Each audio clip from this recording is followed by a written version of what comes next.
नमस्कार मंडळी. 22 सप्टेंबर पासून शारदीय नवरात्रीची सुरुवात झालेली आहे आणि 2 ऑक्टोबरला ही शारदीय नवरात्र संपणार आहे. बघता बघता नवरात्रीचा सण हा सांगतेकडे वळत आहे. नवरात्रीचे 9 दिवस हे अत्यंत महत्त्वाचे आणि शुभ दिवस मानले जातात. नवरात्रीच्या पहिल्या दिवशी घरोघरी घटस्थापना केली जाते. देवी आपल्या घरात विराजमान होते आणि 9 दिवस आपण मनोभावे आपल्या कुलदेवीची उपासना करत असतो. घटाची पूजा करत असतो. देवी आईच्या 9 रूपांचे पूजन या नवरात्रीच्या 9 दिवसांमध्ये केले जाते. आणि आता नवरात्रीचा सण हा सांगतेकडे वळत असून 2 ऑक्टोबरला हा नवरात्रीचा सण समाप्त होणार आहे. आणि आज आहे नवरात्रीतील 7वी माळ. नवरात्रीच्या 7व्या दिवशी काल रात्री देवीची पूजा केली जाते. माता काल रात्रीला कालिका माता असेही म्हणतात. देवीचे स्वरूप नावाप्रमाणे कालरात्री आहे. देवीच्या श्वासात अग्नी असल्याचे म्हटले जाते. चतुर्भुज असलेल्या देवीच्या एका हातात खडग, तर दुसऱ्या हातात लोखंडी शस्त्र आहे. तिसरा हात अभय मुद्रा आणि चौथा हात वर मुद्रा स्थितीत आहे. देवीचे वाहन गदर्भ आहे. रिद्धी आणि सिद्धी प्रदान करणाऱ्या कालरात्री देवीचे नेत्र ब्रह्मांडाप्रमाणे विशाल आणि गोल आहे. देवीची दृष्टी विजेप्रमाणे चकाकणारी आहे. तर आज आहे रविवार आणि आज आहे नवरात्रीतील 7वी माळ आणि तुम्हाला आजपासून दसऱ्यापर्यंत हा 2 वेलचीचा प्रभावी उपाय करायचा आहे. 2 वेलचीचा उपाय केल्यामुळे तुमच्या प्रगतीचे मार्ग मोकळे होतील. सर्व इच्छापूर्ती होईल. त्यासोबतच तुमचे पैशासंबंधित काही कामे असतील तर ते मार्गी लागतील. आर्थिक समस्या पूर्णतः नष्ट होतील आणि घराची प्रगती होईल. मुलांची प्रगती होईल. त्यासोबतच तुमचे शत्रू देखील तुम्हाला त्रास देत असतील तर ते पूर्णतः नष्ट होतील. घरामध्ये अखंड पैसा येत राहील. तर असा हा अत्यंत प्रभावी उपाय आपल्याला दसऱ्यापर्यंत करायचा आहे. तर तो कसा करायचा आहे, कोणत्या वेळेत करायचा आहे, याबद्दलची संपूर्ण माहिती आपण आजच्या या व्हिडिओमध्ये पाहणार आहोत. त्यामुळे तुम्ही हा व्हिडिओ शेवटपर्यंत नक्की पहा आणि चॅनेलवरती नवीन असाल तर सबस्क्राईब करा आणि व्हिडिओला एक लाईक करून कमेंटमध्ये जय माता दुर्गा देवी असे नक्की लिहा. यामुळे तुम्हाला तुमच्या कुटुंबाला माता दुर्गा देवीचे आशीर्वाद नक्की प्राप्त होतील. नवरात्रीतील 7वी माळ देवी कालरात्रीला समर्पित आहे, जी वाईट शक्तींचा नाश करणारी आणि भक्तांचं रक्षण करणारी देवी आहे. या दिवशी काल रात्री देवीची पूजा केली जाते आणि तिचे भक्त नकारात्मक ऊर्जा, भय, चिंता, शत्रू त्रासापासून त्यांना देवीचे संरक्षण मिळत असते. त्यामुळे भक्तांनी आवर्जून या दिवशी काल रात्री देवीची पूजा करावी. काल रात्री देवीचा मंत्र देखील जप आवर्जून करावा. दुर्गा देवीच्या काल रात्री स्वरूपाचे पूजन केल्यानंतर यथाशक्ती यथासंभव हा मंत्र जप आवर्जून करावा किंवा तुम्ही नवार्णव मंत्राचा देखील जप करू शकता. नवार्णव मंत्र ओम ऐं ह्रीं क्लीं चामुंडाय विच्चे. देवी भागवत पुराणानुसार काल रात्री देवीची पूजा केल्याने कोणत्याही गोष्टीची कमतरता जाणवत नाही. अकाली मृत्यूचे भय देखील राहत नाही. त्यासोबतच सर्व मनोकामना पूर्णत्वास जातात. तसेच भक्ताच्या सर्व समस्या, अडचणी, संकटे यांचे अतिशीघ्र देवी निवारण करत असते, अशी देखील मान्यता आहे. त्यामुळे तुम्ही आवर्जून आजच्या दिवशी 7व्या माळेला हा अत्यंत प्रभावी उपाय करायचा आहे आणि आजपासून दसऱ्यापर्यंत दररोज तुम्हाला हा उपाय करायचा आहे. काल रात्री देवीला हा दिवस समर्पित असल्यामुळे काल रात्री देवीला सर्व सिद्धीची अधिष्ठात्री मानली जाते. काल रात्री देवीला शुभंकरी असे देखील म्हटले जाते. 7वी माळ काल रात्री देवीला समर्पित असल्यामुळे या दिवशी तुम्हाला देवीच्या नैवेद्यामध्ये गूळ अर्पण करायचा आहे. देवी काल रात्रीचे स्वरूप भयंकर असले तरीही भक्तांचे रक्षण करते. तिला अंधार रात्रीसारखा काळा रंग, विखुरलेले केस आणि चमकणारी काळी माळ आहे. ती अज्ञान आणि अंधाराचा नाश करणारी तसेच शत्रूपासून अनेक संकटांपासून भक्तांचे संरक्षण करणारी देवी आहे. त्यामुळे तुमचा शत्रू त्रास पूर्णतः नष्ट होण्यासाठी तुम्ही हा उपाय आजच्या दिवशी आवर्जून करा. आणि जर तुम्ही हा उपाय उद्यापासून करणार असाल तर हा उपाय करण्यासाठी उद्या सकाळी तुम्हाला लवकर उठायचे आहे. आंघोळीच्या पाण्यामध्ये थोडीशी हळद आणि गंगाजल टाकून स्नान करायचे आहे, ज्यामुळे तुमचे शरीर पवित्र आणि शुद्ध राहत असते. त्यानंतर तुमच्या देवघरातील देवांची पूजा आणि म्हणजेच घटेला माळ पाणी करायचे आहे. घटमाळेची पूजा, नैवेद्य, आरती करून घ्यायची आहे. त्यानंतर तुम्हाला हा उपाय करायचा आहे. किंवा त्यावेळी जर तुम्हाला हा उपाय करणे शक्य नसेल तर हा उपाय तुम्ही दिवसभरात कधीही करू शकता. पण जेव्हा तुम्ही करणार असाल तेव्हा तुमच्या देवघरात दिवा प्रज्वलित केलेला असावा. ज्यांच्या घरी घटस्थापना केलेली आहे त्यांच्या घरी अखंड दिवा हा प्रज्वलित केलेला असतोच. त्यामुळे तुम्ही देवाच्या समोर बसायचे आहे व त्यानंतर हा उपाय करायचा आहे. सकाळी तुम्ही पूजेनंतर केला तर उत्तम, संध्याकाळी 3 सांजेला केला तरी देखील उत्तम, किंवा तुम्ही दिवसभरात तुम्हाला जेव्हा शक्य आहे जेव्हा वेळ मिळेल तेव्हा करायचा असेल तर त्यावेळेस तुम्हाला हात पाय स्वच्छ धुवून आसन टाकून देवघरासमोर बसायचे आहे व त्यानंतर तुम्हाला हा उपाय करायचा आहे. ज्योतिषशास्त्रानुसार आणि आध्यात्मिक दृष्टीने अनेक फायदे या वेलचीचे मानले जातात. वेलचीचा संबंध बुध आणि शुक्र ग्रहाशी जोडलेला आहे, जे संपत्ती आणि नातेसंबंधांवर परिणाम करत असतात.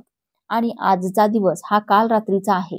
या देवीच्या सेवेने देखील शत्रू त्रास पूर्णतः नष्ट होतो, नातेसंबंध देखील सुधारतात आणि संपत्तीमध्ये वाढ होण्यासाठी तुम्ही हा वेलचीचा उपाय या दिवशी आवर्जून करायचा आहे. यामुळे तुमच्या घरामध्ये अखंड लक्ष्मीचा वास राहील, नातेसंबंध देखील चांगले होतील. घरामध्ये सकारात्मक ऊर्जा वाढण्यासाठी देखील वेलचीचा उपाय केला जातो. आर्थिक समस्या दूर करण्यासाठी आणि मानसिक शांती मिळवण्यासाठी देखील वेलचीचे अत्यंत महत्त्वाचे स्थान मानले जाते. वेलचीचा सुवास मानसिक शांतता देतो, ध्यान धारणेसाठी देखील उपयुक्त ठरतो. बुध आणि शुक्र ग्रहाशी जास्त संबंधित असल्यामुळे तुमच्या बौद्धिक क्षमतेमध्ये वाढ, त्यासोबतच संपत्तीवर देखील तुमचा चांगला प्रभाव होणार आहे. तुमच्या घरामध्ये कायम पैसा येत राहील. त्यासोबतच शुक्र असल्यामुळे प्रेम, सौंदर्य आणि नातेसंबंधाशी देखील संबंधित ही वेलची असते. त्यामुळे तुम्हाला ह्या छोट्याशा वस्तूचा अत्यंत प्रभावी उपाय आवर्जून करायचा आहे. जर तुम्हाला आज शक्य नाही झाल्यास तुम्ही दसऱ्यापर्यंत कधीही करू शकता. दसऱ्याच्या दिवशी देखील तुम्ही हा उपाय करू शकता, पण आवर्जून तुम्हाला हा उपाय करायचा आहे. घरात सकारात्मक ऊर्जा वाढवण्यासाठी आणि आर्थिक समस्या कमी करण्यासाठी वेलचीचे उपाय केले जातात. वेलचीच्या उपायाने धनसंपत्तीमध्ये वाढ होते. वेलचीचा वापर केल्याने घरात प्रसन्नता आणि आनंदाचे वातावरण निर्माण होते आणि या वातावरणामुळेच माता लक्ष्मी तुमच्या घराकडे आकर्षित होते आणि तुमचे सर्व त्रास नष्ट करते. तुमचे प्रगतीचे मार्ग मोकळे होतात आणि त्यामुळेच तुमच्या इच्छा देखील पूर्ण होतात. सर्व एकमेकांवरच अवलंबून असते. जर तुमच्या घरामध्ये सकारात्मक प्रसन्न वातावरण असेल तरच माता लक्ष्मी तुमच्याकडे येणार आहे आणि तुमच्या इच्छा पूर्ण होणार आहेत. तुमच्या घरामध्ये अखंड पैसा टिकणार आहे. यासाठी तुम्हाला घरातील वातावरण चांगले ठेवणे खूप महत्त्वाचे मानले जाते आणि यासाठी हे उपाय करणे अत्यंत महत्त्वाचे मानले जाते. म्हणून अशा या शुभ दिवशी तुम्ही हे उपाय आवर्जून करावेत. तर हा उपाय सुरू करण्यापूर्वी तुम्हाला देवघरासमोर आसन टाकून बसायचे आहे. तिथेच एक तुम्हाला तुपाचा दिवा प्रज्वलित करायचा आहे. तुपाच्या वासामुळे माता लक्ष्मी तुमच्या घराकडे आकर्षित होत असते आणि घरामध्ये देखील प्रसन्न वातावरण राहत असते. एक फुलवात घ्यायची आहे व फुलवातीमध्ये तूप, थोडेसे गाईचे शुद्ध तूप किंवा म्हैशीचे घेतले तरीही चालेल, कोणतेही तूप असो ते टाकायचे आहे आणि त्याचा एक दिवा तुम्हाला प्रज्वलित करायचा आहे. हा दिवा तुम्ही पंथीमध्ये प्रज्वलित करू शकता किंवा निरंजन घेऊन त्यामध्ये देखील तुम्ही लावू शकता किंवा तुमच्याकडे फुलवात नसेल तर तुम्ही दुहेरी कापसाची वात देखील घेऊ शकता. त्यानंतर या दिव्यामध्ये तुम्हाला 2 कापुराच्या वड्या टाकायच्या आहेत. कापुराच्या वासाने देखील घरामध्ये सकारात्मकता येते आणि माता लक्ष्मी देखील त्यामुळे तुमच्यावर प्रसन्न होत असते. त्या दिव्याखाली थोडेसे तांदूळ ठेवायचे आहेत, कारण दिव्याला आसन देणे महत्त्वाचे असते. तुम्ही फुले खाली टाकले तरीही चालेल व त्यावर हा दिवा ठेवायचा आहे. त्यानंतर तुम्हाला त्या दिव्याला हळद, कुंकू, अक्षता, फुले वाहून घ्यायची आहेत, जी दिव्याची पूजा करून म्हणजेच थोडक्यात दिव्याची पूजा करून घ्यायची आहे. त्यानंतर तुम्हाला हा उपाय करायला सुरुवात करायची आहे. उपाय करण्यासाठी तुम्हाला एका वाटीमध्ये थोडेसे गाईचे दूध घ्यायचे आहे. गाईचे दूध नसेल तर तुम्ही म्हैशीचे घेतले तरीही चालेल आणि त्या दुधामध्ये थोडीशी साखर टाकायची आहे. हे दूध आपल्याला कच्चे घ्यायचे आहे, म्हणजेच न तापवलेले. त्यानंतर हे दूध आपल्याला देवाच्या समोर ठेवायचे आहे. तुम्हाला पूर्ण पांढरा शुभ्र असा एक पेपरचा तुकडा घ्यायचा आहे. आपण ड्रॉइंग शीट वापरतो ती घेतली तरी चालेल.